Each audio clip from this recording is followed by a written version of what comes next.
ഇന്നത്തെ വീഡിയോ ദുഃഖവെള്ളിയാഴ്ചയുടെ അന്നത്തെ ആട്ടോ. രാവിലെ പള്ളിയിൽ പോകാൻ ഒരുങ്ങുവാണ്. 8 മണിക്കാണ് ശുശ്രൂഷ തുടങ്ങുന്നത്. ദുഃഖവെള്ളിയാഴ്ചയുടെ അന്ന് തൊട്ട് ഇങ്ങോട്ട് ലോങ് വീഡിയോ രാത്രിയിൽ അപ്ലോഡ് ചെയ്യാൻ പറ്റുന്നില്ല കേട്ടോ, സമയക്കുറവ് കൊണ്ടാണ്.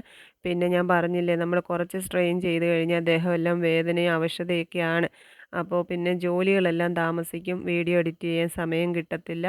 ഒരു 2-3 ദിവസത്തിനകം വീഡിയോയുടെ സമയമൊക്കെ ഓർഡറാക്കാൻ പറ്റുമെന്നാണ് എൻ്റെ ഒരു വിശ്വാസം. നോക്കാം. അപ്പോൾ ഞങ്ങൾ 3 പേരുടെ പള്ളിയിലോട്ട് പോവാണ്. സ്തോത്രാഴ്ച ഇടാൻ അവരുടെ കയ്യിൽ പൈസ കൊടുക്കാൻ ഞാൻ മറന്നുപോയി. ഇറങ്ങിക്കഴിഞ്ഞാൽ ഓർത്തത്. അപ്പോൾ പിന്നെ അതൊക്കെ എടുത്തു കൊടുത്തു. അപ്പോൾ പള്ളിയിൽ ചെന്നപ്പോൾ ശുശ്രൂഷകൾ തുടങ്ങിയിട്ടുണ്ടായിരുന്നു. ഏറ്റവും ഭക്തി നിർഭരമായിട്ട് നമ്മൾ കൊണ്ടാടുന്ന ഒരു ദിവസമാണ് ദുഃഖവെള്ളി.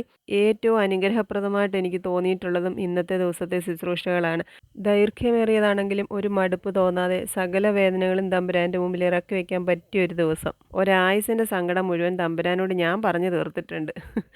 ഇടയ്ക്ക് വെള്ളമൊക്കെ കുടിക്കാൻ കിട്ടും കേട്ടോ. അത് കഴിഞ്ഞ് കയ്പുനീരുമൊക്കെ കുടിച്ച് ശുശ്രൂഷയൊക്കെ കഴിഞ്ഞ് കഞ്ഞി കുടിക്കാൻ വന്നതാണ്. ഈ പള്ളിയിൽ വന്ന് കൂടിയതിന് ശേഷമാണ് കഞ്ഞിയും ഈ വാട്ടുകപ്പയും പയറും കൂടെ വേവിച്ചതും കടുമാങ്ങയും ഇങ്ങനെ ഒരു കോമ്പിനേഷൻ ഞാൻ കഴിക്കുന്നത്. ഞങ്ങൾ നേരത്തെ കൂടി നടന്ന പള്ളിയിൽ കഞ്ഞിയും പയറും കടുമാങ്ങയായിരുന്നു. സഭകളും സ്ഥലങ്ങളും ഒക്കെ മാറുമ്പോൾ ഈ ചടങ്ങുകളും അതിൻ്റേതായിട്ടുള്ള രീതികളിലും ഒക്കെ വ്യത്യാസമുണ്ട്. കബറടക്ക ശുശ്രൂഷ നടത്തിയ മദ്ബഹായുടെ മുമ്പിൽ ഒന്നുകൂടി ഒന്ന് പ്രാർത്ഥിച്ചിട്ട് ഞങ്ങൾ പോകാനിറങ്ങുവാണ്. ദുഃഖത്തിൻ്റെ നിറമുള്ള ഈ കറുത്ത തിരശ്ശീലയൊക്കെ ഉയിർപ്പ് ഞായറിൻ്റെ ശുശ്രൂഷയോടെ മാറ്റും. ഞങ്ങൾ ഇവിടുന്ന് ഇറങ്ങി നേരെ ജാനിക്കുട്ടിയുടെ അടുത്തോട്ടാണ് പോയത്. അവിടെ ചെന്നപ്പോൾ ജാനിക്കുട്ടിയൊന്നും അവിടെ ഇല്ല. ജാനിക്കുട്ടിയും മാമിയും കൂടെ അമ്മ പോകുന്ന കത്തോലിക്ക പള്ളിയിലെ കുരിശിൻ്റെ വഴിയിൽ പങ്കെടുക്കാൻ പോയേക്കുമായിരുന്നു. ഞങ്ങൾ ചെന്ന് കഴിഞ്ഞ് അവർ വന്നതേ.